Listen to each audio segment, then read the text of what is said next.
Class 10 के math में केवल 11 प्रमेय है। त्रिभुज में 9 और वृत्त में 2। पहले त्रिभुज देखते हैं। दो त्रिभुज समरूप कब होता है? जब उसकी संगत कोण बराबर हो या नहीं, और संगत भुजाएं समान अनुपात में हो। ये दोनों चीजें रहना जरूरी है, तब त्रिभुज समरूप होती है। अब प्रमेय 1 देखते हैं। प्रमेय 1 कहता है कि किसी भी त्रिभुज के एक भुजा के समानांतर अगर कोई भुजा या फिर कोई रेखा खींची जाए तो वह अन्य दो भुजाओं को समान अनुपात में विभाजित करती है। यानी AD by DB equal to हो जाएगा AE बाय EC के, जो कि यहाँ पर है। इसी को थेल्स परिमेय भी बोला जाता है या आधारभूत समानुपातिक परिमेय। इसी का उल्टा है परिमेय 2। परिमेय 2 में थेल्स परिमेय का उल्टा है।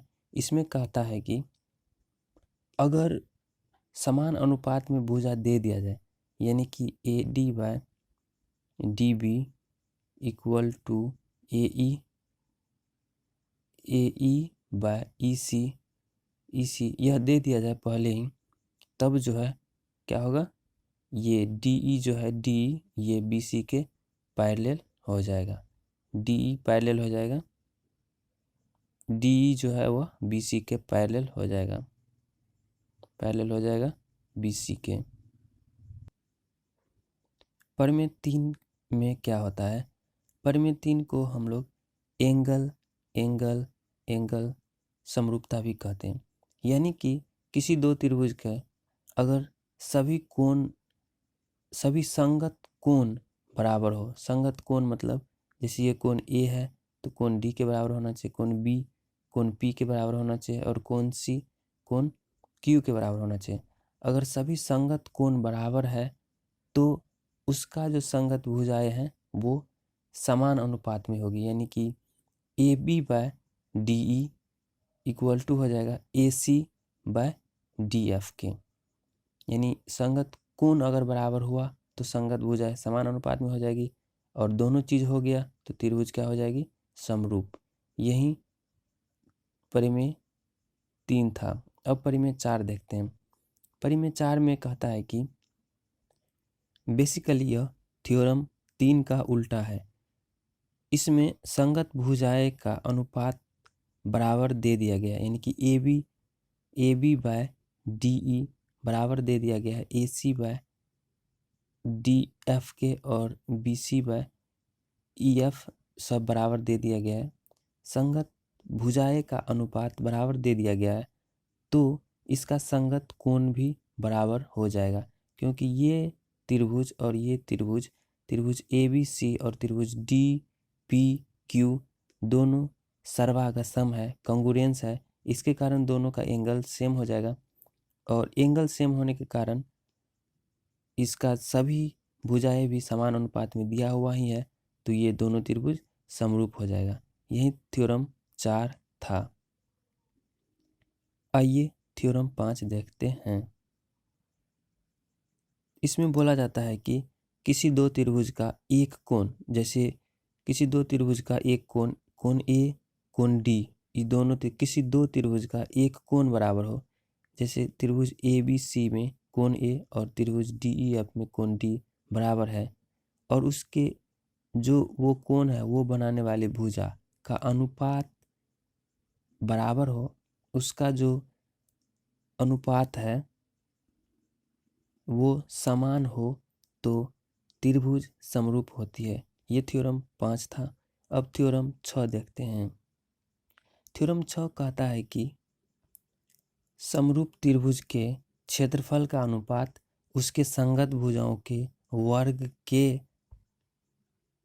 अनुपात के बराबर हो, या फिर संगत भुजाओं के अनुपात के वर्ग के बराबर होता है। दोनों में से कुछ भी कह सकते हैं। जैसे AB बाय PQ, ये क्या है? संगत भुजाओं का अनुपात है। तो area of triangle ABC by area of triangle PQR लिखेंगे, तो वहीं AB बाय PQ का स्क्वायर, और इसी तरह से जो भी संगत भुजा है उसका स्क्वायर, जैसे BC/QR का स्क्वायर और CA/RP का स्क्वायर लिखते हैं।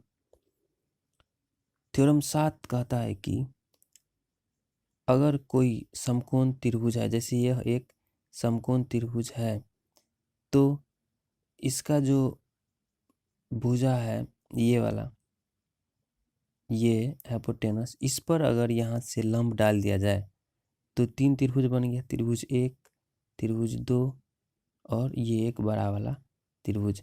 तो ये त्रिभुज 1 जो है वह और त्रिभुज 2 और त्रिभुज 3 सभी समरूप त्रिभुज होंगे। बस इतना ही कहता है प्रमेय 7। प्रमेय 8 क्या कहता है? ये पाइथागोरस प्रमेय है, यानी कि अगर बी दे दिया है 90 डिग्री, मान लीजिए इसमें दिया हुआ ही है, तो AC का स्क्वायर जो होगा वह AB के स्क्वायर प्लस इस BC का स्क्वायर होगा। मतलब अगर एंगल B 90 डिग्री दिया हुआ है, तो AC का स्क्वायर जो होगा वह AB के स्क्वायर प्लस BC के स्क्वायर होगा। अब थ्योरम 9 देखते हैं। यह पाइथागोरस थ्योरम जो अभी देखे हैं, थ्योरम 8, उसका विलोम है। इसमें कहा जाता है कि इसमें ये कोण भी 90 डिग्री होगा अगर AC का स्क्वायर बराबर AB का स्क्वायर प्लस BC का स्क्वायर, अगर AC का स्क्वायर बराबर AB का स्क्वायर प्लस BC का स्क्वायर दिया हुआ हो, तो AC यानी कि ये AC के सामने का भुजा जो होगा वह 90 डिग्री होगा। यही कह रहा था। अगला थ्योरम है, अब वृत्त पर आ चुके हैं हम लोग। वृत्त का पहला प्रमेय कहता है कि अगर आप स्पर्श रेखा खींचिएगा किसी भी वृत्त पर, तो वह उसके त्रिज्या पर लंब होता है, यानी 90 डिग्री का कोण बनाता है। तो यहाँ पर OP जो है, OP परपेंडिकुलर हो जाएगा इस XY पर। ठीक।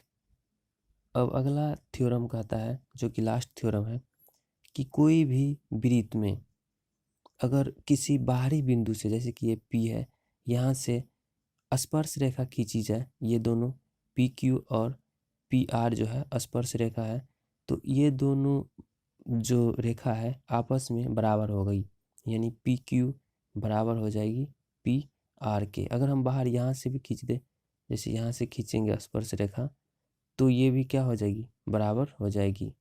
ये स्पर्श रेखा भी दोनों बराबर हो जाएगी। यही कह रहा था इस बिंदु में। तो इतना ही थ्योरम था। इसमें थोड़ा इसमें वॉइस का प्रॉब्लम हुआ है, लेकिन आगे से ऐसा नहीं होगा। मेरी कोशिश यही रहेगी। आप लोग चैनल को ज़रूर सब्सक्राइब कर लीजिए, आगे और बेहतर कंटेंट आने वाली है। Thank you again.